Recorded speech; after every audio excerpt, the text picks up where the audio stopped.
I want to put you guys on to something that is completely life changing. And this is one of those things where it's extremely powerful, but I completely forget about it until I do it. And then it smacks me like a train, right? And so, what I want to do is I want to give it to you guys because this is going to ultimately change your life if you have what it is that I'm about to say. All right. Now, I'm sure this is going to be in some spiritual textbook somewhere or some old scroll in a library that nobody goes to. I'm sure it has a special name, right? But I call it rewiring your universe, rewiring your universe. Okay. And so in order for you to understand what that means, I have to give you two foundational points that we're going to work off of. The first one is a spiritual law, and it's as above, so below, as within, so without, which essentially means that whatever it is that you're going through in the external world is a direct reflection of what's going on in your internal world. Some people also call this the law of mirror, right?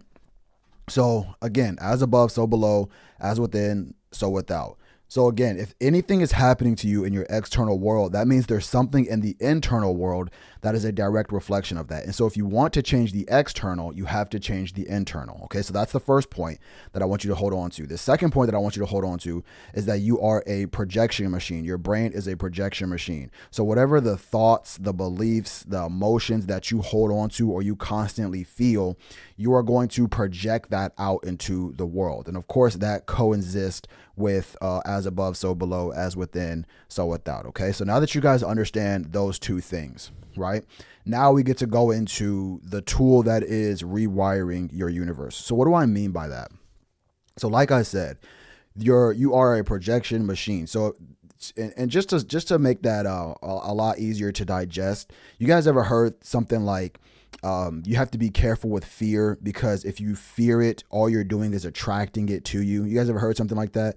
If you haven't, well, that's what things happen. It's like if a person's in a car, they're like, I'm afraid I'm gonna get in an accident. I'm afraid I'm gonna get in an accident. I'm so afraid. I'm so afraid to get in an accident. Those people are more likely to get into an accident simply because they are putting out that energy, and what is coming back to them is exactly what they are fearing, right? You've heard of the phrase self-fulfilling prophecy, right? It's the same thing, okay?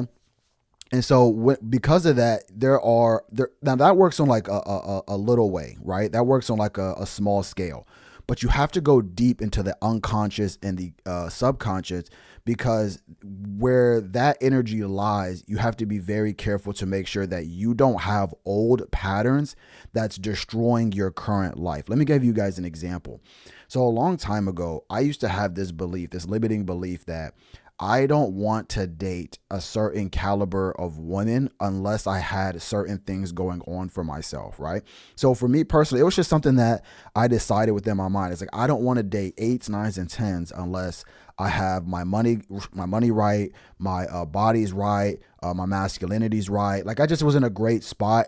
That way I felt like I deserved the 8, 9, or 10. Okay. Now, whether that's right or wrong, it doesn't matter. It's my life. And just like it's your life, you can do whatever you want. But again, I had that thought so long ago that it was baked into my subconscious and my unconscious.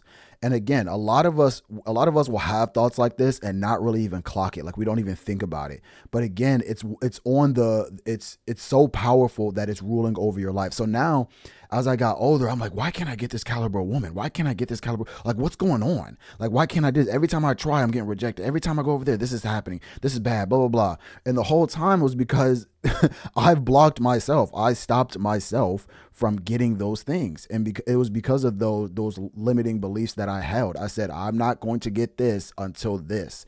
And so what you have to do is you have to, one, be conscious that you even have these limiting beliefs, which you can do by asking yourself a bunch of questions. But again, this is why we have a journal. If you don't have a journal, you're not in the game. If you don't have a journal, you're not in the game. If you don't have a journal, you're not in the game. If you don't have a journal, you're not in the game. The reason why you have a journal for situations like this is because you can go into the past entries of your journal and read how you thought at the time. Now, if you're in my men's group or you're just somebody who's listened to me for a while, go back to your old journal and then start looking at earlier dates to know how you think, how you act, how you feel, and then see if you align with that to this day. 9 times out of 10, if you're growing, you don't align with those thoughts anymore. So because of that, that means you don't share the same beliefs that version of you has. But again, you've never updated it. And so you're running off of the assumption that you believe what the old version of yourself believes. So you have to, one, go back there personally and clear those out, or two, do a complete mind wipe, like a complete mind sweep when it comes to this area of your life. Now, how that works is there's a lot of people who will have like affirmations or different sayings. They'll say, I remove all obstacles from me getting a X amount of dollars, whatever. You guys heard things like that, or maybe you haven't, but people will say these things to themselves so they can remove old things that they completely forgot about. So this is something, this is something that I highly suggest that you do, because it's going to help you get rid of things that you don't know. So how I want to modernize this for you is I want you to imagine like your phone notes app. You guys all have notes apps, right? Well, when you go in there, I want you to imagine that everything that you've written down in your notes app is in your unconscious and your subconscious. And what I want you to do, just a nice little exercise, if you've ever used your notes app, just go in there and then scroll really far back, okay? And then just start opening some things up. I can guarantee you, and if you have a journal, all you have to do is just go back into your journal. But I guarantee you there's going to be a lot of things in there that you're going to be like, what was I even talking about? Like, who is this guy? I don't believe these things. And so what we're doing is the equivalent of selecting all as far as what's on that page and deleting it and then rewriting it out, okay? And that's what you want to do for different major areas of your life. There are a lot of guys out there that don't think that they can get a six-pack abs or just be cut and jacked without steroids, right? So you have to get rid of that limiting belief. And so again, because you are a projection machine, you're going to get whatever it is that you ask for.